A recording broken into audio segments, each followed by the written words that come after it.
Every penny in your pocket cost about 3 cents to make. The government spent 3 cents to create one and lost money on purpose, tens of millions of dollars a year, for decades. It makes no sense at all, and that's exactly why it lasted so long. By the end of this, you'll understand how a coin that loses money on every single unit survived for generations. And stay to the end, because the reason isn't economics. It's a story about habit, sentiment, and a quiet lobby, and how, finally, in 2025, it all came to an end. Start with the number that shouldn't exist. It costs the US Mint more than a cent to produce a 1-cent coin. Not a little more. By 2024, around 3.5 to nearly 4 cents to make a single penny. So every penny is born at a loss. Multiply that across billions of pennies a year, and the government was losing tens of millions of dollars annually, spending real money to manufacture a coin worth less than the metal and effort inside it. By every rule of logic, this coin should have been scrapped decades ago. So why on earth did it survive? Economists have argued for years that the penny is pure waste. It slows down every cash transaction, it's too small to actually buy anything, and most of them vanish into jars, sofa cushions, landfills. As money, it barely functions at all. So a rational country would have killed it long ago. But money isn't purely rational. The penny survived on something stronger than math, habit. People are used to it. It's got Lincoln on it. Penny for your thoughts, a penny saved. It felt wrong to get rid of something so woven into everyday life.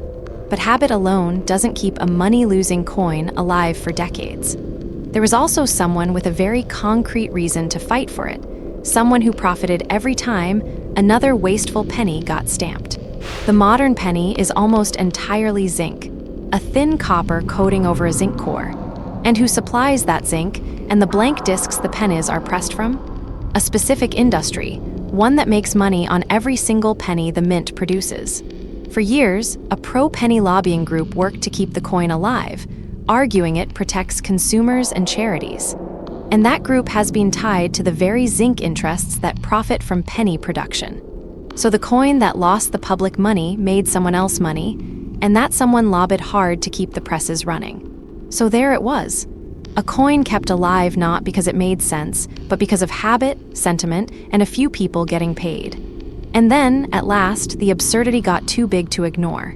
Here's the payoff. In 2025, the United States finally did the obvious thing. It stopped making the penny.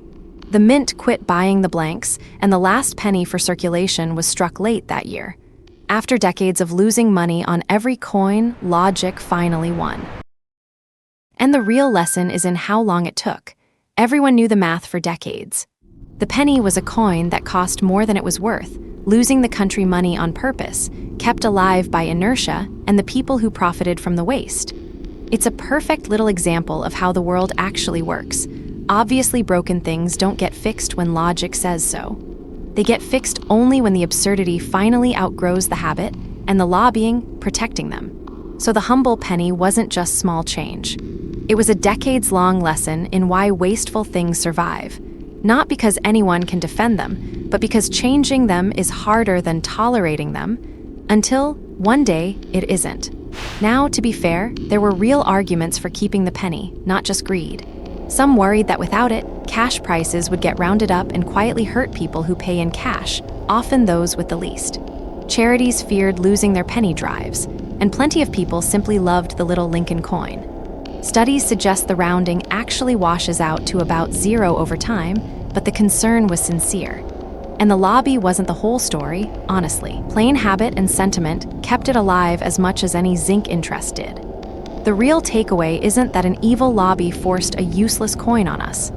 It's that a clearly irrational thing can survive for decades because habit, emotion, and a few motivated interests together beat simple math, until the waste gets too ridiculous to defend. So, the penny cost more than a penny, around 3 cents to make one, and lost the country money on every coin for decades. It survived not on logic, but on habit, sentiment, and a lobby that profited from the waste. And it took until 2025 for the obvious to finally win and the presses to stop. The next time you find a stray penny, remember what it really is: a tiny monument to how long the world will keep doing something senseless, simply because stopping felt like too much trouble. Send this to whoever still hoards a jar of pennies. And subscribe, because next, why can the exact same sparkling wine be champagne at one price, and illegal to call champagne at half the price from a vineyard 10 kilometers away?